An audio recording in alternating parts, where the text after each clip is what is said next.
Yes, MC, aka Microphone Criminal, back in the building, another episode of the Next Level Show.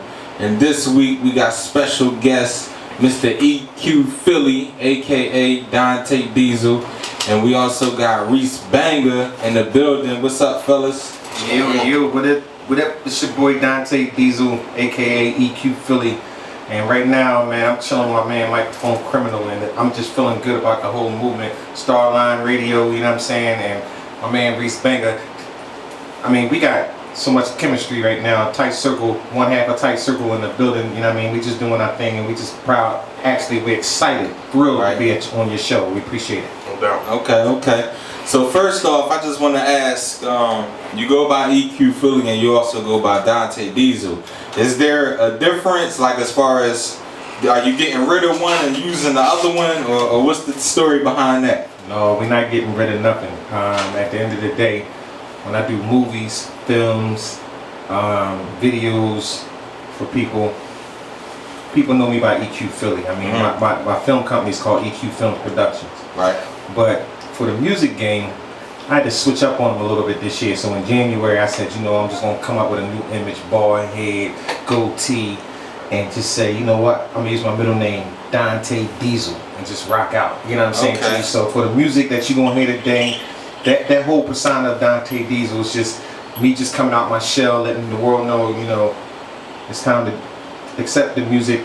You know what I mean? And let's make good music, you know what I'm saying? So the music side is Donta Deisel, the film and movie side is EQ Philly. Right on. And I know that you just recently, just dropped a mixtape the other day, man. They don't call those mixtapes, man. They don't call those mixtapes. Alright, what we call that? They call that in the industry, they call that a street album. Street album. Word. Okay. You know what I'm saying? Because when you got original music, I don't rock over other people's beats. You know what I'm saying? Okay. So I might do that for like an intermission type joint. You know what I'm saying? Like I just threw up an intermission joint the other day.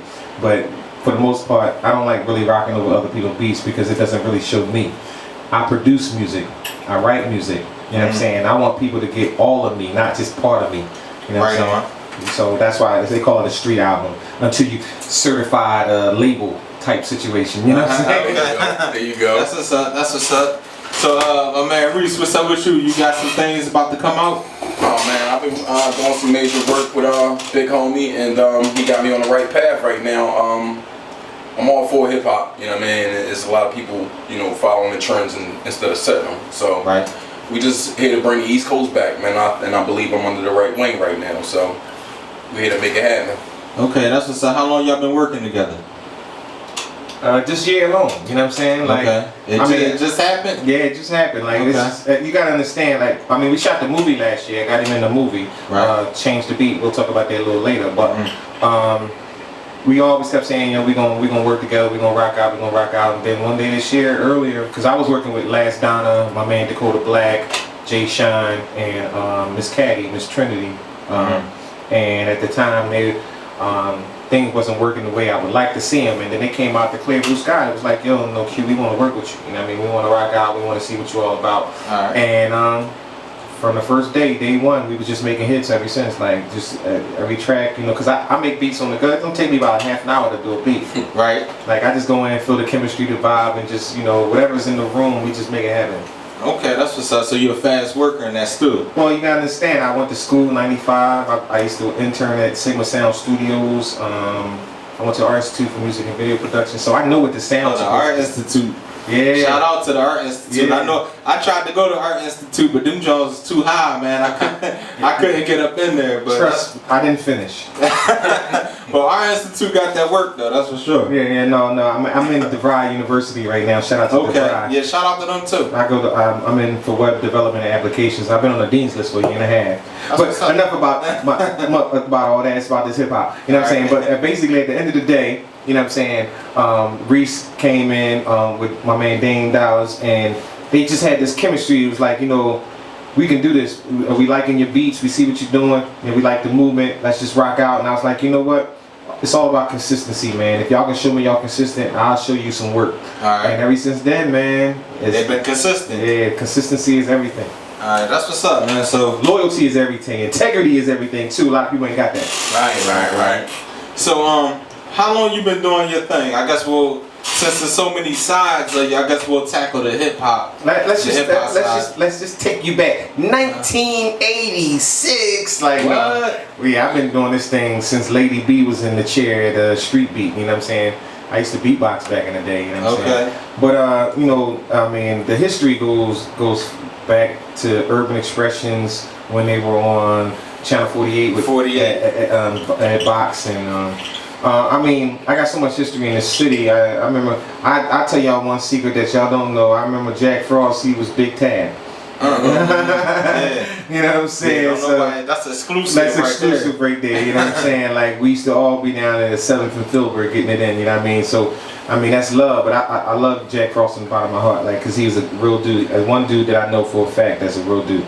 And, like, as far as my history is concerned with that, you know, like I said, I used to be I used to be the night manager at Dances nightclub. So, Dances. Yeah, Dances with Bobby Dance. So at that time, I was rapping and I was getting it in. So I used to open up. I had the opportunity to open up shows for like Drew Hill, Karis One.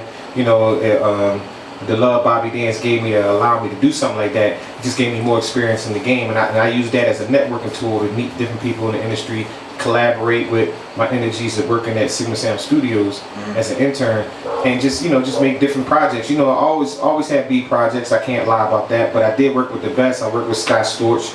I was in different sessions with the Roots. I worked with a lot of different people in the industry, and at the end of the day, it was like I needed to learn how could I do it for myself. How could I create a business for myself and not worry about what they call feeding off of other people. You know what I'm saying? I wanted to feed myself. So you didn't want to be dependent. Exactly. Like an employee. Yeah, you know what I'm saying? So at the end of the day, and then you know, everybody in the game, is so twisted. A lot of people promise you false things. Like they'll say, oh yeah, I'm gonna take you past my man, we gonna do this, It's all talk.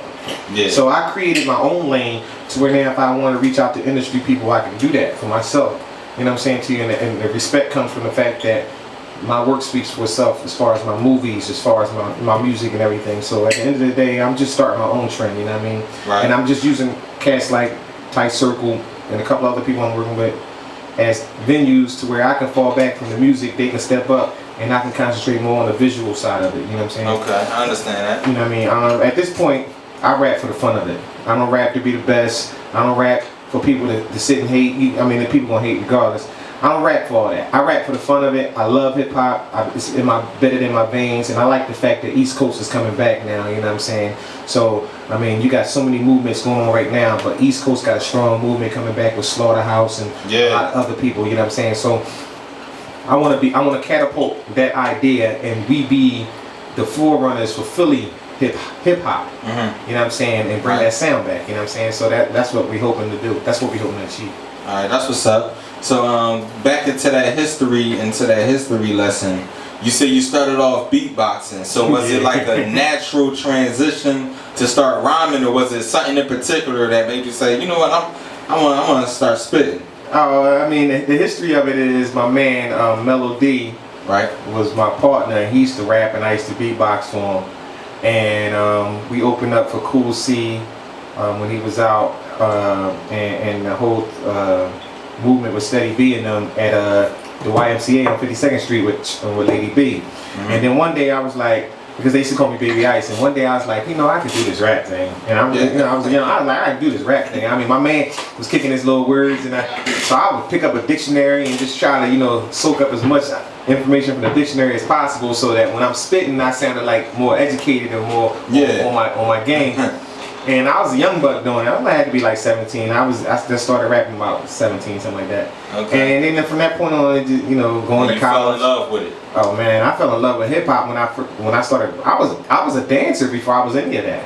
Oh yeah? Oh, you done did all aspects. Yeah, I am hip hop. Don't you get twisted. I am hip hop. Okay. I did am you ever tag? You used to tag too? Yes, I used to tag. Right in school, we used to tag on. We used to get the loose leaf paper and put tags on the joint.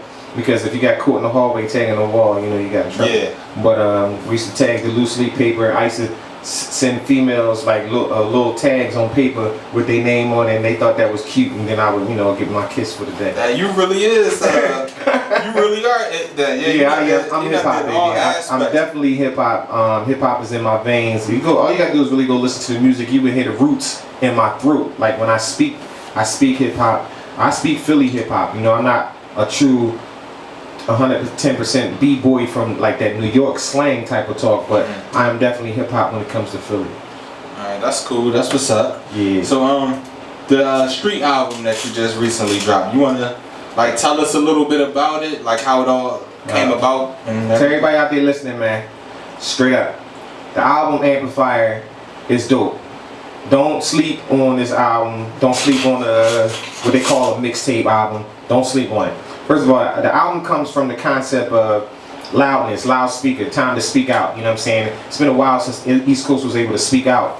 So I think we need to amplify our voice. So I came out with that concept with that. And the first single, Amplifier, was so heavy that I grabbed the attention of the International DJ Cafe.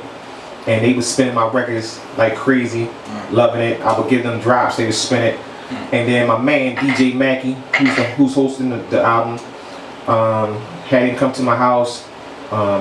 He was already, you know, me and him was already cool because I had a single back in last year. It was called Kick It Up a Notch. Right. And he was in the video. We definitely shared vibes last year, but he heard the album and I told him I wanted him to be the host, to be the DJ, and he was like, no problem, Q. And